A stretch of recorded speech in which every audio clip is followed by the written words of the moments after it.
Čaute ľudia, vítam vás po dlhšej dobe na videu a v tomto videu si otestujeme, čo je lepšie, twist and drink, jablko alebo černica a čučorietka. Pokiaľ nemáte na tomto kanále odber, môžete dať aj like, mňa to veľmi podporí a čo k tomuto tak povedať, že som to našiel v Kiku. A je to aj v Teddy, to aj u Číňana určite, ale v obchode to není. A už som raz mal také červené a bolo to docela dobre, chutil to jak nejaký pelendrek a tak.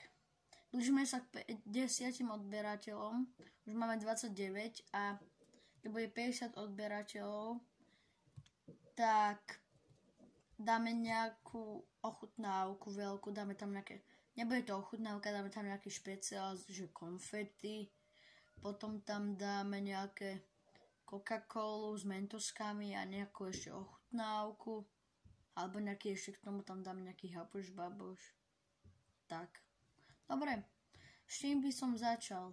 Ja by som začal s týmto tu a dáme sa čučoriedkovým.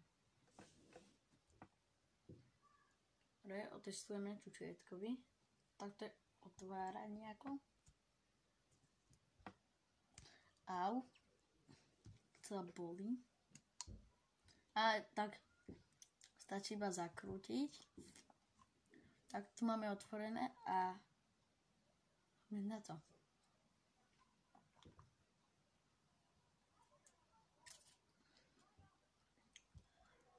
Mňamka, úplne nejaká príjemná, úplne, fakt odporúčam, nejaká príjemná chuť, úplne, mega, čučorietka, černica, mega určite. Skúsime jablko.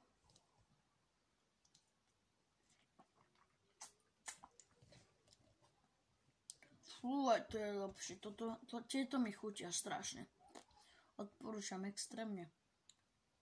To ak máte taký pelendrek v nejakej prichuti ako nápoj. Taký nie kyselý, ale proste pelendrek. Fú, tak toto odporúčam, toto je výborné. Ak sa vám video páčilo, klikajte na like a za 20 lajkov, keď dáte 20 lajkov za týždeň, tak urobíme niečo väčšie.